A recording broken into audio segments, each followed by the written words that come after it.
Assalamualaikum warahmatullahi wabarakatuh. Perkenalkan, nama saya Amalia Sekar Alindri. Saya mahasiswi dari jurusan Hukum Pidana, Fakultas Hukum Universitas Muhammadiyah Pontianak. Tujuan saya membuat video ini ingin mempresentasikan proposal penelitian saya yang berjudul Pertanggungjawaban Pidana Terhadap Mucikari, ditinjau dalam perspektif kriminologi, studi kasus nomor 283, Pidana B 2019 PN Pontianak. Yang terhormat Bapak Muhammad Fajrin SHMH selaku pembimbing pertama, yang terhormat Ibu Tri Atika Febriani SHMH selaku pembimbing kedua saya, yang terhormat Bapak Ansari SHMH selaku penguji pertama, yang terhormat Ibu Dr. Hazlina SHMM MKN selaku penguji kedua saya.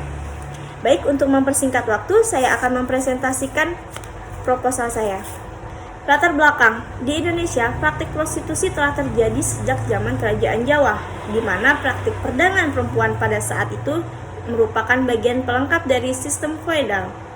Mulai dari dulu hingga sekarang, kasus prostitusi di Indonesia tidak pernah berkurang, melainkan terus meningkat dan berkembang beriringan dengan faktor yang menyebabkan prostitusi masih dilakukan hingga saat ini. Aspek kehidupan masyarakat sekarang ini telah banyak mengalami pergeseran nilai, baik nilai positif maupun nilai negatif. Dalam pergaulan manusia, ada ketentuan yang mengatur bagaimana setiap orang bergaul antar sesamanya. Norma tersebut adalah norma sosial, norma agama, norma kesopanan, norma kesusilaan, dan norma hukum. Kriminologi atau ilmu kejahatan sebagai disiplin ilmu sosial atau non-normatif disiplin yang mempelajari kejahatan dari segi sosial. Kriminologi lebih mengutamakan tindakan preventif. Oleh karena itu, selalu mencari sebab-sebab timbulnya suatu kejahatan, baik di bidang ekonomi, budaya, hukum, serta faktor alamiah seseorang. Dengan demikian, dapat memberikan background yang tepat serta hasil yang memuaskan. Hukum pidana atau criminal law sebagai disiplin ilmu normatif atau normatif disiplin yang mempelajari kejahatan dari segi hukum atau mempelajari aturan tentang kejahatan yang dapat dikenai hukuman pidana. Dalam prostitusi terdapat 3 komponen penting, yakni pelacur atau pekerja seks komersial, kedua mucikari atau germo, yang ketiga adalah pelanggannya. 3 komponen ini bekerja sama dalam hal prostitusi, karena mucikari adalah orang yang paling penting sebagai pengasuh, perantara, atau pemilik pekerja seks komersial. Mucikari berperan sebagai penghubung antara pelanggan dan pekerja seks komersial dan akan mendapatkan komisi dari pekerja seks komersial. Terhadap mucikari yang pekerjaannya atau kebiasaannya mengadakan atau mempermudah perbuatan cabul dengan orang lain, kegiatan prostitusi dan dilakukan sebagai mata pencarian, maka dalam hukum Indonesia terdapat beberapa aturan perundang-undangan yang mengatur praktik prostitusi, yaitu pada pasal 296 Kitab Undang-Undang Hukum Pidana KUHP yang berbunyi, barang siapa pencariannya atau kebiasaannya yaitu dengan sengaja mengadakan atau mempermudahkan perbuatan cabul dengan orang lain, dihukum penjara selama-lamanya 1 tahun 4 bulan atau denda sebanyak-banyaknya Rp15.000. Pada pasal tersebut dapat diberikan juga kepada orang yang menyediakan tempat kepada perempuan dan laki-laki atau yang melacuri. Pasal lainnya dalam KUHP ialah pasal 506 yang berbunyi, barang siapa yang menarik keuntungan dan perbuatan cabul seorang wanita dan menjadikan sebagai mata pencarian, diancam dengan pidana kurungan paling lama 1 tahun. Salah satu kasus prostitusi yang terjadi di Kota Pontianak yang penulis angkat adalah putusan Pengadilan Negeri Pontianak yang dengan nomor 283 Pidana B 2019 PN Pontianak.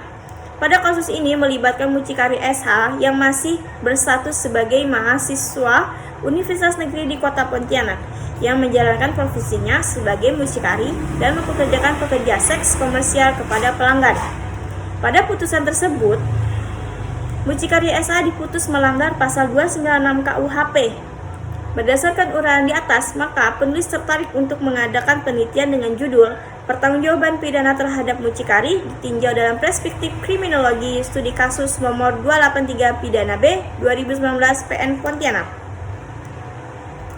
Rumusan masalah. Yang pertama, apa yang menjadi dasar pertimbangan hakim dalam putusan tindak pidana terhadap pelaku penyedia atau mucikari yang memasarkan pekerja seks komersil PSK di Pontianak pada studi kasus nomor 283 pidana B 2019 PN Pontianak. Nomor 2, bagaimana perspektif kriminologi pertanggungjawaban pidana terhadap mucikari? Tujuan penelitian. Yang pertama, untuk mengetahui dasar pertimbangan hakim dalam putusan tindak pidana terhadap mucikari di Pontianak pada studi kasus nomor 283 pidana B 2019 PN Pontianak. Yang kedua, untuk mengetahui perspektif kriminologi pertanggungjawaban pidana terhadap mucikari. Manfaat penelitian. Yang pertama, manfaat teoritis. Bagi ilmu pengetahuan, hasil penelitian ini dapat bermanfaat bagi perkembangan ilmu hukum dalam kasus mucikari. Yang kedua, menambahkan literatur yang dapat dijadikan data sekunder dan menambah pengetahuan ilmu hukum khususnya di bidang hukum pidana. Manfaat praktis. Yang pertama, penelitian ini diharapkan dapat digunakan sebagai sumber informasi dan masukan bagi pengadilan di wilayah hukum Provinsi Kalimantan Barat mengenai putusan yang ditetapkan untuk terdakwa tindak pidana mucikari. Kedua, bagi penulis dengan adanya penelitian ini dapat menambah pengetahuan dan pengalaman. Selain itu, kegiatan penelitian permasalahan yang akan diteliti sebagai salah satu syarat untuk mendapatkan gelar sarjana hukum. Tinjauan pustaka.